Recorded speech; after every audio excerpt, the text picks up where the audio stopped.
I felt so targeted, and it felt patronizing, as if this whole thing was our fault. Orders to stop gathering, calls to stay inside. Tonight, just 6 hours into Boulder's new public health order, students say they're being unfairly targeted. We're far away from our families. We have no one. They want us to isolate in our rooms. I think there's a human dignity problem here. Crumbling infrastructure. And this building is 104 years old. A nonprofit dedicated to housing the elderly says they are in dire need of new elevators, and tonight you can help. You worry, we don't want residents get in the elevator alone. And an incredible community effort to get a home once deemed uninhabitable back to normal, so a family with 8 special needs kids can go home. It feels so good to be able to help others in their greatest time of need. Boulder County Public Health is taking action as the number of cases rise among CU Boulder students. The county implemented a new public health order today requiring people 18 to 22 years old to stop gathering within city limits. That is in any way, any shape, or any size of group. That went into effect this afternoon. The county has also identified 3 dozen residences where health orders have repeatedly been violated. And they're now forcing those students to stay and not leave their home at all. And right now, the University of Colorado Boulder has the largest outbreak in the state with nearly 1,200 cases. Denver7's Addie Guajardo live in Boulder tonight. Addie, we are hours now into this brand new public health order. What are you seeing tonight? Well, Ann and Shannon, the order went into effect at 4 o'clock about 6 hours ago. We spoke to residents here at CU Boulder who shrugged off that ban on gatherings. Now, we also went to the Hill where we found gatherings at some of those homes with repeated violations. Parties and get-togethers. It's what college is all about. College has always been about other people. An experience that brought Matthew Perrone back to campus. The people who went here before want to meet up with their friends. A decision now filled with restrictions. On Thursday, Boulder County Public Health issued an order banning 18 to 22-year-olds from gathering in the city of Boulder. Now, even if people live inside the same home, like a fraternity or a sorority house, the health order bans them from gathering in common areas. And as we witnessed, gatherings are still happening on the Hill. I think it's a radical decision. Matthew says he feels like a target. It's kind of shocking, right? That like you could be policed for just, for this conversation alone.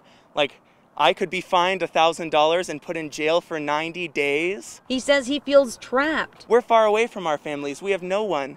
They want us to isolate in our rooms.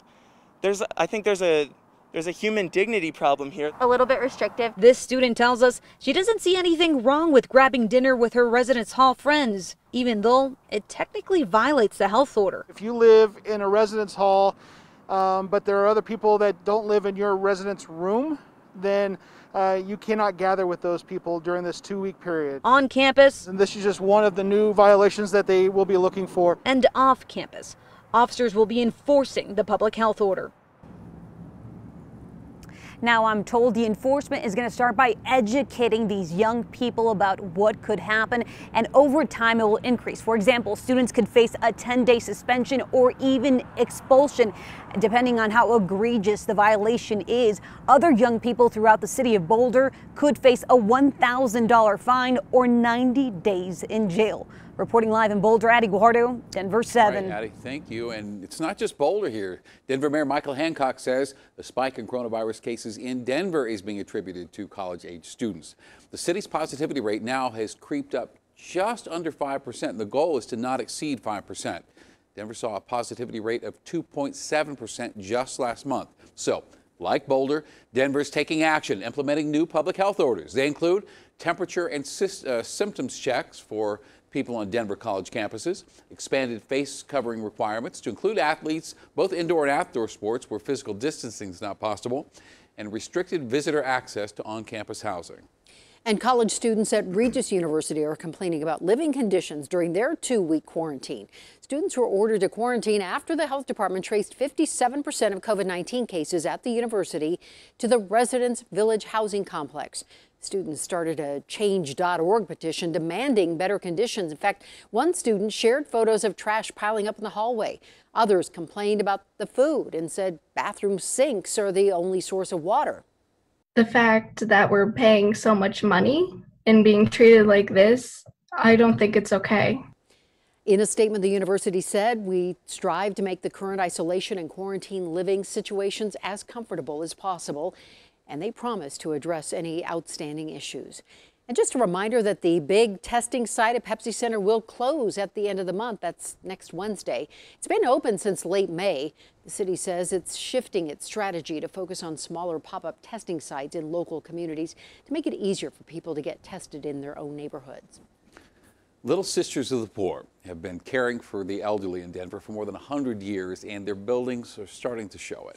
Denver7's Gary Brode spoke to the head of operations who's contacting Denver7 because elevators need to be replaced immediately, and because of COVID, they just can't afford it. Peace in the twilight of life. It's what Sister Mercy and the Little Sisters of the Poor take pride in giving their residents. That's what my call is: take care of the elderly, be with them, journey with them. Sister Mercy arrived at the Denver location about a year ago, long after a major problem began. I'm afraid of very much to be elevator. Elevators in each of the two buildings have a combined age of nearly 100 years old, and their age is starting to show. One of our residents went up the other day and he was telling me, I pressed the button and it went up to the second floor, but the door didn't open. So I pressed the button to go down, came down to the ground floor. It did open. Joe Seafried says problems like that have been happening more and more in the last 6 months. Hit or miss. It's, you might not know when you get in the elevator if you're going to make it to the floor you want to get to. So far, they've raised $65,000 in donations, but it's not nearly enough. Preliminary estimate is about $250,000, probably be a little bit more. These are traction elevators. They're much older, and it's going to be much more expensive, probably twice as much. And while they could dip into the general fund to fix it, there's concern they wouldn't have much left for anything else. We could use some of the cash we've been saving towards the elevator. We've thought about it for a while.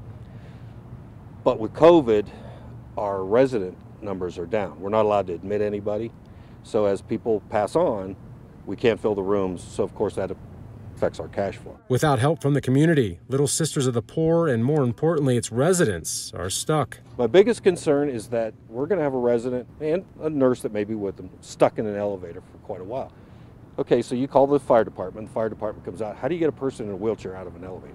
I don't know the answer to that. Hasn't happened, but I don't want to find out. In Denver, Gary Brode, Denver7. And if you'd like to help, we have more information right now on how to donate on thedenverchannel.com. We first showed you this video last night on Denver7 News at 10. That car driving through a crowd of demonstrators in downtown Denver. Denver police said today people were kicking the car. The driver, they say, was just trying to escape that situation. And we spoke to that driver today who says he had no intention of hurting anyone. He says he was just driving to pick up a client when his car was surrounded. At that moment, I didn't know if somebody was getting in my car. I didn't know what the sounds, it was just chaos.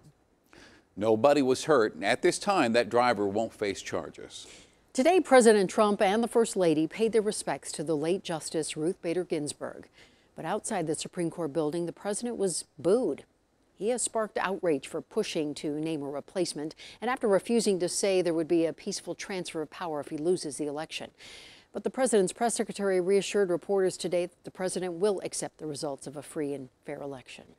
And today, Colorado Secretary of State Jenna Griswold announced the state will give federal CARES Act dollars to counties that open an early voting center the Sunday before the election.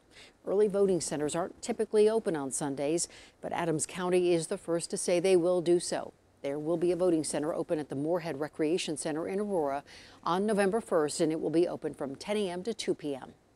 Tickets for this Sunday's Broncos game are not cheap, but you can get your hands on half-price tickets starting tomorrow, 10 a.m. There's going to be about 150 of them available through Ticketmaster at half price. And we checked today, the cheapest seat we found is almost $350. We do expect them to go fast, so set your alarms. Well, the Pac-12 is getting back to college football, but as we continue to monitor those cases in Boulder, it's not clear what this means for CU football. In August, that conference decided to postpone all sports through the end of the year and then reassess in January. Well, today, they said football can start November 6th for teams anyway that meet the necessary state and local health approvals. Men's and women's basketball can also start as planned at the end of November. Now, Colorado State football will be returning as well. The Mountain West Conference also announced today football will return in late October. And it's official. Rapids fans will be allowed back into Dick's Sporting Goods Park starting October 7th. Last week, the Department of Public Health and Environment approved the team's plan to allow just over 1,100 fans inside.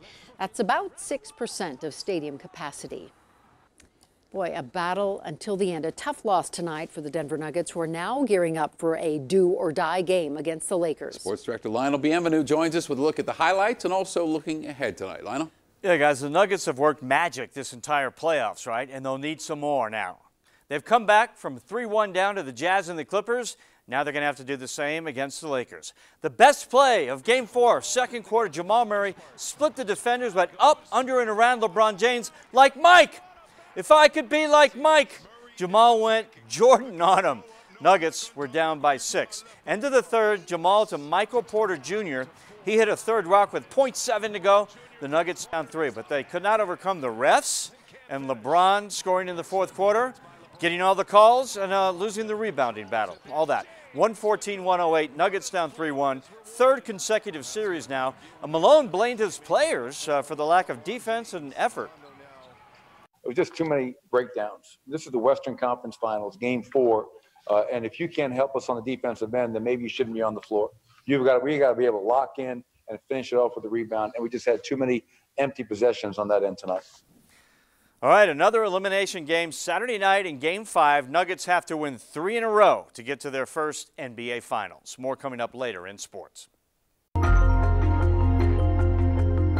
I can't wait to come back home. Our Denver7 Gives community is incredible. It feels so good to be able to help others in their greatest time of need. After word got out that a family with 8 special needs children couldn't live in their own home, an entire team did more than just lend a helping hand. Starting Saturday, I'm going to come in and I will lead a crew myself to start demolition. Leak repairs, mold, maintenance, even a remodel, all happening thanks to the generous support from volunteers in our community.